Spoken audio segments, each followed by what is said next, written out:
new YMCA is right downtown, as a lot of people know. It's kind of, in my mind, in the circle of what's going to be the hub of downtown Daleville. It brings such an energy for our young people with the walking trail right there. Of course, there's a new fountain downtown, and you can just feel that there's an energy in our city now that we're moving towards something that's really, really positive.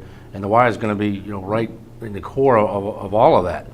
It's the first building, as I understand it, that actually faces the river, that was built that way. That speaks to the importance of the river and that the YMCA's commitment to the whole river district. And I think it's going to be really awesome.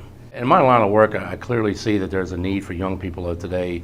We're getting away from in society really the family values and the core ethics of what perhaps has been successful in the past. And the YMCA is doing a bang-up job of really bringing those core values home and focusing on the kids so that the future generation or the adults of tomorrow really have a solid foundation to build upon.